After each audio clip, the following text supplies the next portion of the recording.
بسم الله الرحمن الرحيم. ندخل اليوم في المسألة السادسة وثلاثين 36e مسألة. قوله تعالى لا إكراه في الدين قد تبين الرشد من الغي. Dans la parole d'Allah, dans le sens où il dit nulle contrainte en religion. Certes,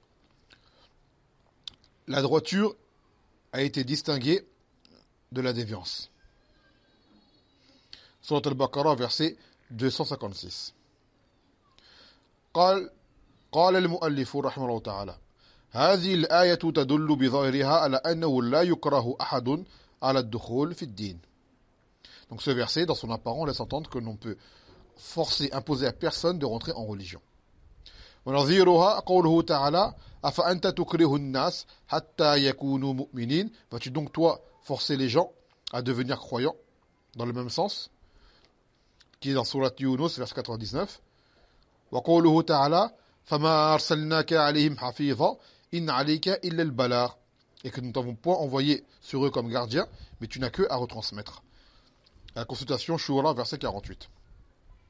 قال وقد جاء في آية كثيرة ما يدل على إكراه الكفار على الدخول في الإسلام بالسيف كقوله تعالى تقاتلونهم أو يسلمون. Et d'autres versets, de nombreux versets sont venus pour démontrer qu'il faut combattre les kuffars pour qu'ils rentrent en islam, et cela par le biais de l'épée, c'est-à-dire par la force. Comme dans ce parole, dans le sens où Allah dit vous les combattez ou alors qu'ils se soumettent.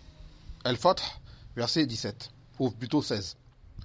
وقوله وقاتلوهم حتى لا تكون فتنة.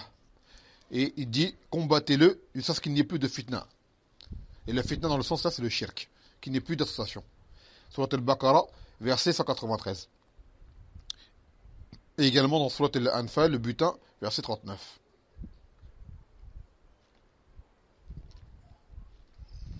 قال يدل لهذا التفسير الحديث الصحيح أمرت أن أقاتل الناس حتى يقولوا لا إله إلا الله. Et ce tafsir, yani qui appelle yani le fait de combattre les gens, c'est ce qu'ils attestent, qui rentrent en islam, c'est le fameux hadith où le Nabi sallallahu alayhi wa sallam, sur l'Abu Huraira, il a dit il m'a été ordonné de combattre les gens jusqu'à ce qu'ils attestent la ilaha illallah. Le hadith qui est connu. Donc là, il va répondre, Inch'Allah, à cela. قال الجواب عن هذا بأمرين. Donc cela avec de deux façons. الأول وهو الأصح. Première réponse qui est la plus véridique. أن هذه الآية في خصوص أهل الكتاب. والمعنى أنهم قبل نزول قتالهم لا يكرهون للدين مطلقا. وبعد نزول قتالهم لا يكرهون عليه إذا أعطوا الجزية عن يدهم وهم صاغرون. Donc en premier lieu, ces versets sont descendus en particulier sur les gens du livre. Et le sens, c'est que avant que ces versets ne descendent, on ne devait pas les contraindre à rentrer en islam, de façon absolue. Et après la descente de ce verset, on ne peut les contraindre à rentrer en islam à partir du moment où ils versent la jizya, c'est-à-dire l'impôt légal, pour pouvoir vivre en liberté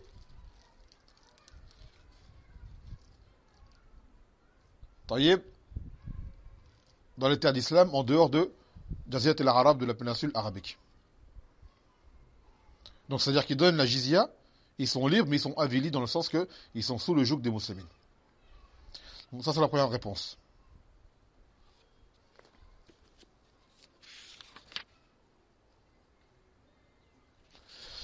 ثم قال والأمر الثاني deuxième أنها منسوخة بآية القتال كقوله تعالى فإذا انسلخ الأشهر الحرم فاقتلوا المشركين.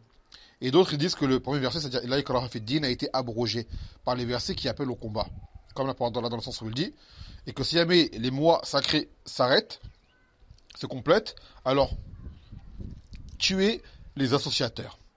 Surat Tawbah, le 2 aveux, verset 5. ومعلوم أن سورة البقرة من أول ما نزل بالمدينة وسورة براء من آخر ما نزل بها والقول بالنسخ مروي عن ابن مسعود وزيد بن أسلم. Donc il est connu que Surat al-Baqarah, elle est descendue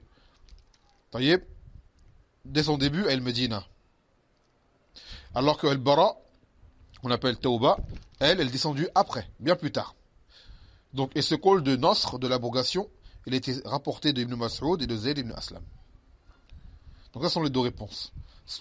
Une, que ce verset est propre aux gens du livre, et l'autre qu'il est abrogé. قال ولا كل حال فآية السيف نزلت بعد نزول السورة التي فيها لا إكراه الآية والمتأخر أولى من المتقدم والعلم عند الله تعالى.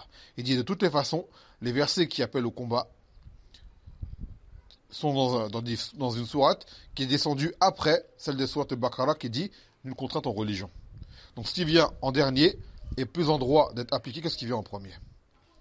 Et Allah Ta'ala alam. Mais on précise, bien évidemment, que là on parle des ahkam shar'iyya.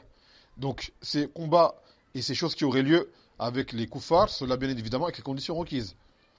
D'accord? Avec les conditions requises pour un djihad légiféré.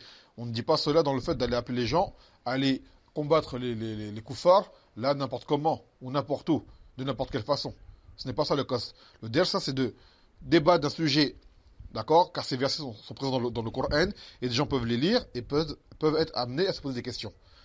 Quand même, et là, le but n'est pas d'appeler à aller combattre les gens du livre ou à appeler les mouchriquins et leur faire prendre la jizya. C'est une chose qui, pour l'instant, n'est pas réalisable. Wallahu subhanahu wa ta'ala a'lam. Walhamdulillahi rabbil alamin.